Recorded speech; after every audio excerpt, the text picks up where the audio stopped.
Thank you, Llywydd.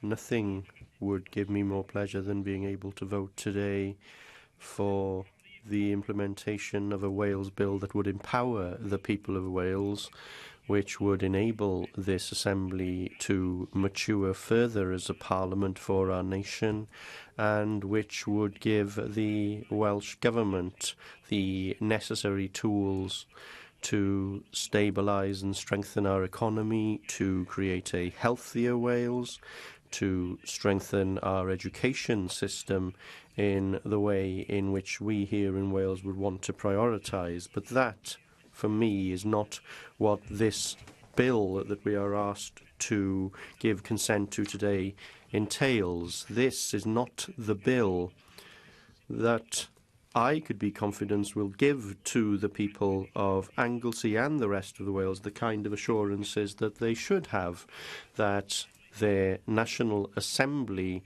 would have the right to plough its own furrow where necessary without any of the arbitrary barriers put in place by the UK Parliament.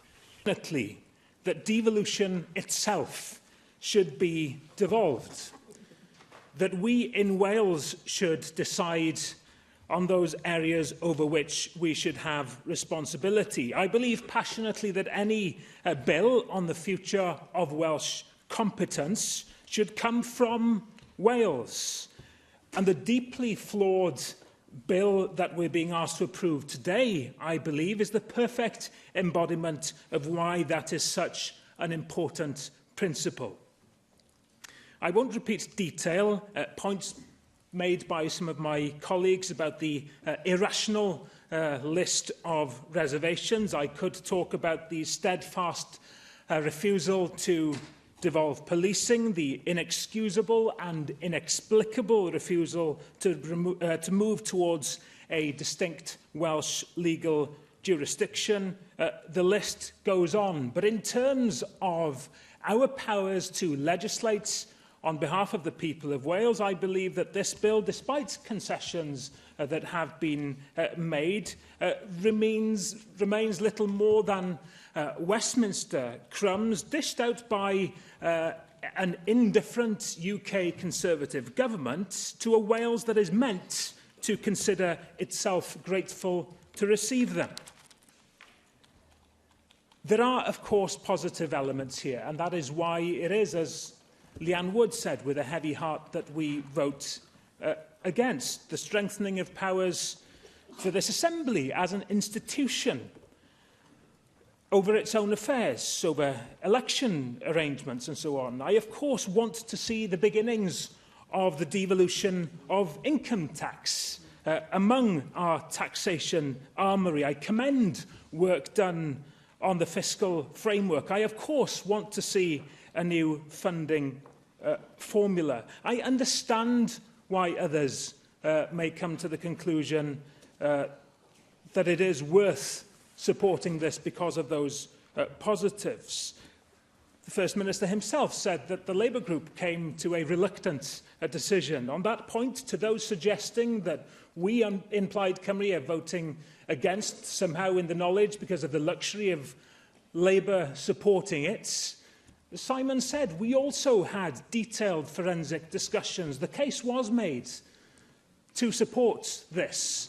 Because I acknowledge the positives, I considered perhaps that even a principled abstention was the right course of action this afternoon. But in the end, I had to ask myself to what extent the positives are little more than sweeteners to be taken alongside what is otherwise a very bitter Wales bill pill. The positive of the introduction of a reserved powers model in principle, for example, that we have long called for is undone, rather, is it not, by the mockery of that Whitehall composed list itself. Plaid Cymru, yes. I fully understand that you have issues with this bill. As other members have said, it's not perfect by any means. However, to dismiss the fiscal framework that we discussed earlier in this Cabinet Secretary's statement as merely a positive, come on, we've been calling for Barnett reform for as long as I've been here and as long as you've been here. Here comes a positive, a very positive change to that financial situation. That will fall if this doesn't go through. I understand the question that you asked, but you are unfair in suggesting that we are dismissing the work that has been done on the fiscal framework. The question that has been asked today by Leanne Wood, amongst others, is why on earth was that commendable work on the fiscal framework tied in to what is otherwise a set of powers that is a retraction in terms of the powers that we have. And I'll also answer your point in this conclusion. Plaid Cymru is often wrongly accused of seeking devolution for its own sake. Well, today we say a clear no. We want the devolution that is right for Wales. So let's begin work now, working together as a nation, across parties and across communities, to build a future bill, a future for Wales made in Wales.